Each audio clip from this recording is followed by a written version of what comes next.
Bismillahir-Rahmanir-Rahim. In the name of God, most gracious, most merciful. Excellencies, distinguished guests, I feel I have not come to a foreign land. I have come home. And I consider it as a matter of honor that my first visit to any Central Asian country is here in Baku, a city that represents resilience, transformation, and progress. Excellencies, I bring to you a story from Punjab, Pakistan, a province of more than 130 million people, on a journey of transformation, on a journey of challenge, on a journey of indomitable will,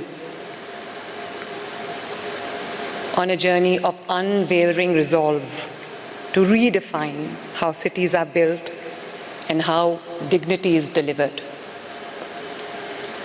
At its heart, ladies and gentlemen, lies a simple truth. Cities become resilient only when development is people-centric, climate-conscious and data-driven. Cities are not just roads and buildings. They are human stories where dignity is either protected or denied. When I took oath as the first woman Chief Minister of Punjab, I knew I was not inheriting a position. I was inheriting a responsibility.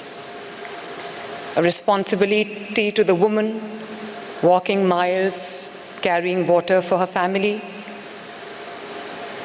child breathing polluted air, and family living without secure shelter, and citizens waiting for promises, not for promises, but for dignity. And so, ladies and gentlemen, we launched the historic Punjab Economic Registry, the first ever province-wide door-to-door socio-economic data of its kind, guided by one principle.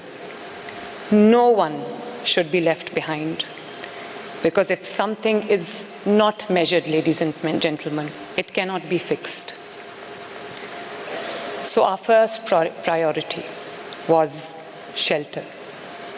Under the flagship program of my government, in Urdu it is called Apni Chhat Apna Ghar, my roof, my home, is delivering one of the fastest and largest affordable housing initiatives in the world through zero interest. And ladies and gentlemen, I'm very happy to share with you that in just less than a year,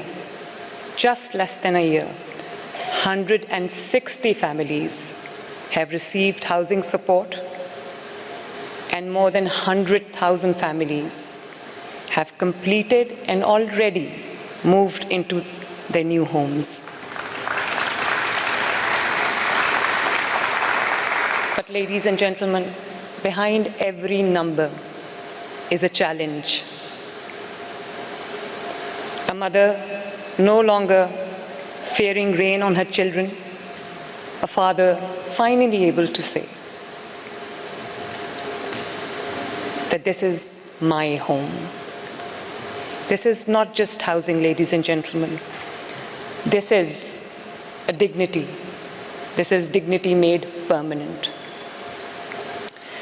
Through our Model Villages program, more than 2,000 villages are being transformed across Punjab with clean drinking water, with sanitation, sewage, drainage, paved street, and solar infrastructure. Access to clean drinking water has become a central public health and human dignity priority for me across Punjab. For the first time, at At this scale, ladies and gentlemen, Punjab is expanding clean drinking water infrastructure across urban and rural communities alike through new filtration systems, upgraded supply networks, and sustainable water solutions.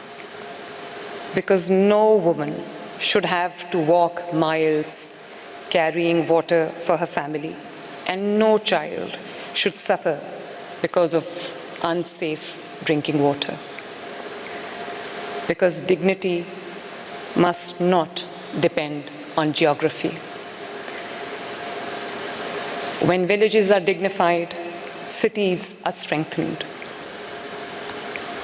Rural uplift is urban resilience. Punjab has launched a historic urban development program of more than $2 billion across Punjab, rebuilding roads, drainage, sewage, water storage, and urban resilient infrastructure. More than, just in 2 years' time, Excellencies, more than 30,000 kilometers of roads have been constructed and completed, reconnecting communities, restoring mobility and economic activity in just 2 years. There is a lot more to come, inshallah. Urban flooding resilience is now being systemically strengthened across Punjab. After last year's flooding events, we had devastating floods last year that displaced about 5 million families.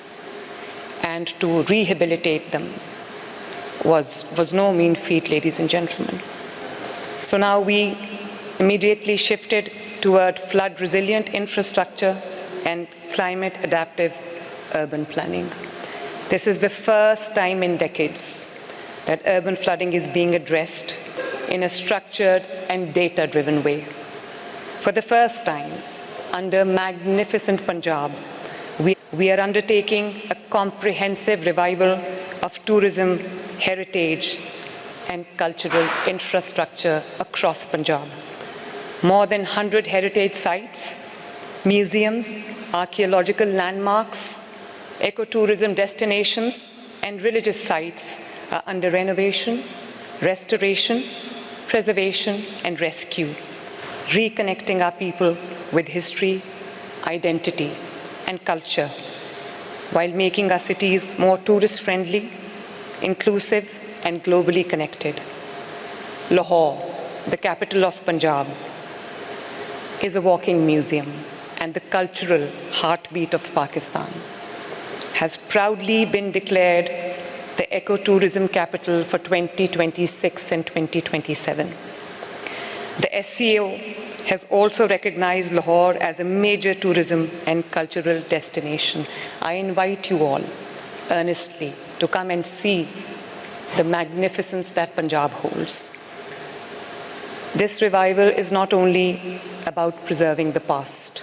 It is about creating opportunity, strengthening identity, and opening our cities to the world with pride, humility, and confidence. Through our flagship Suthra Punjab, means Clean Punjab program, more than 150,000 sanitation workers serve the province every single day in multiple shifts, making it one of the world's largest solid waste collection programs. This initiative is now being strengthened and modernized with a clear direction toward a waste-to-value transition, where solid waste will gradually be processed into recycling streams, compost, and energy recovery systems. This marks an important shift from traditional sanitation towards a circular economy model where cities are not only kept clean, but also designed to become more resource efficient, sustainable, and future ready. A clean city is not only dignity, it is sustainability in action. Air quality has become a central priority, with a multi-sectoral, technology-driven approach to smog control, focused on enforcement, monitoring, real-time monitoring, and compliance. Clean air now in Punjab is not a privilege. It is a right.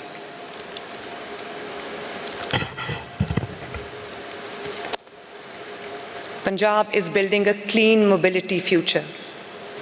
1,100 electric buses have been introduced in the first phase, with a target of 5,000 electric buses by 2029, 2,000 buses this year, alongside electric bikes and electric taxis.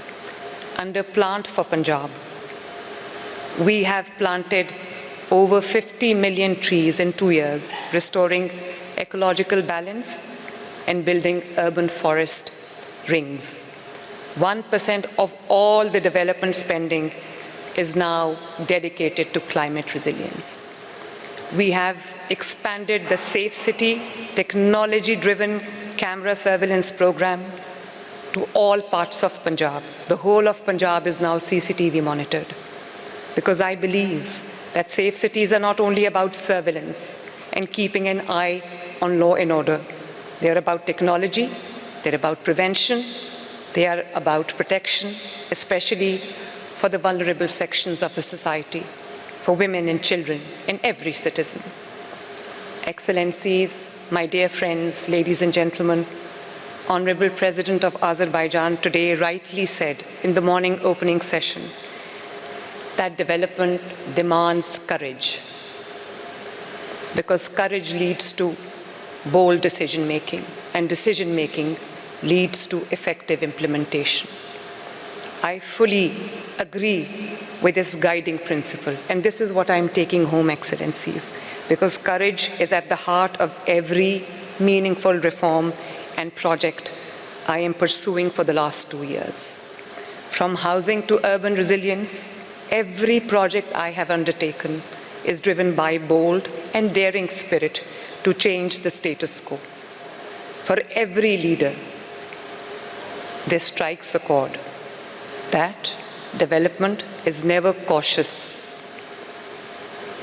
It is the courage that makes all the difference. Friends, the success of government is not measured in speeches, but in lives changed, in lives improved. From Baku, a city of transformation, we carry a shared message. Resilient cities are not a privilege. They are right for all humanity. Let us turn vision into action and ambition into impact, so that our cities are defined not by inequality, but by dignity, resilience, and hope. Thank you, ladies and gentlemen. Pakistan Zindabad, Azerbaijan Zindabad. Thank you.